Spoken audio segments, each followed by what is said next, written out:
ko itong ginagawa na tila ba ito ang pinaka-interesanteng bagay sa mundo. Oo, sa isip-isip ko, ito lang ang maaari kong gawin. Ang paulit-ulit na paghinga ng malalim kasabay ng pagtingin sa pag-ikot ng kamay ng orasan sa aking reloj. Ilang sandali na lang at magaganap na ang matagal ko nang pinakahihintay.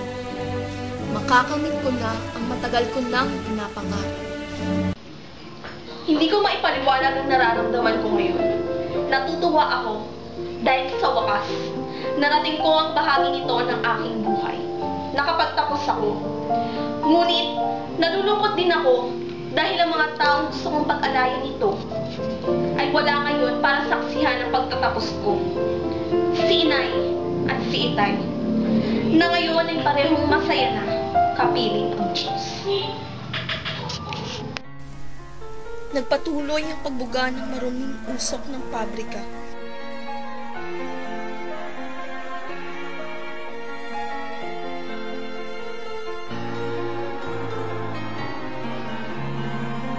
At naging sanhi ng pagkakasakit ng inay. Hindi niya to sinabi sa amin hanggang sa isang araw. Lumala ito hanggang sa isukan niya ay dugo. Wala kami sa bahay. Ang Itay ay abala pa din sa paghahanap ng trabaho na lagi naman siyang tinatanggihan. Samantalang ako ay nagsusunog ng kilay sa silidaklata ng universidad na pinapasukan ko.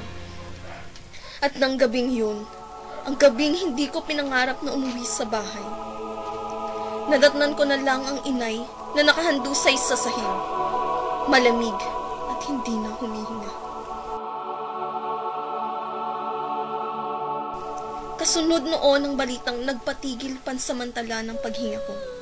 Si Itay, dugo ang sinugod sa ospital. Nasaksak ng isang holdapper sa kalye habang papauwi ng bahay. Alam ba ng holdapper na yun na mas mahirap pa kami sa daga? At kung nalaman man niya, hahayaan niya na lang ba ang Itay at papayagang ligtas na makauwi? Lutang ang isip ko nang pumunta ng ospital. Paano ko sasabihin sa Itay na wala na ang inay? Paano kung hindi niya matanggap? Paano kung natigil ang pag-isip ko nang marating ang kwartong itinuro ng babae sa may baba? Ang Itay! Anong nangyari sa kanya? Nakapalibot ang iilang mga nurse at doktor sa kama at paulit-ulit sa isip ko ang sinabi ng doktor.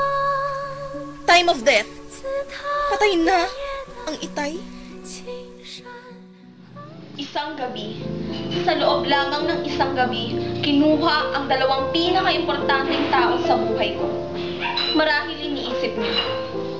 Ninais ko na rin wakasan ng aking buhay. Tumalon sa tuktok ng ospital na iyon, o kaya ilunod ang sarili sa kalapit na ilog. Subalit, hindi.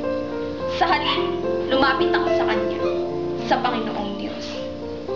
Tanging nasabi ko, kung ano man ang dahilan kung bakit niya hinahayaang mangyari ang lahat ng bagay na ito, ipakita niya sa akin. At ngayon, narito ako sa harapan niyo, isa ng ganap na accountant. Natupad ko ang hiling ng aking mga magulang. Pero hindi lang dahil doon kung kaya nakatayo ako sa inyong harapan.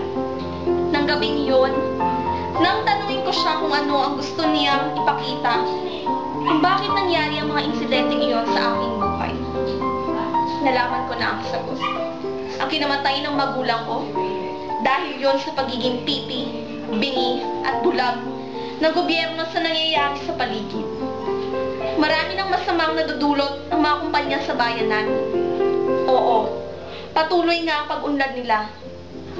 Pero ang nagiging kapalit naman nito ay ang unti-unting pagkasira ng ating mga buhay. May kabuluhan pa ba ang pag-unlad?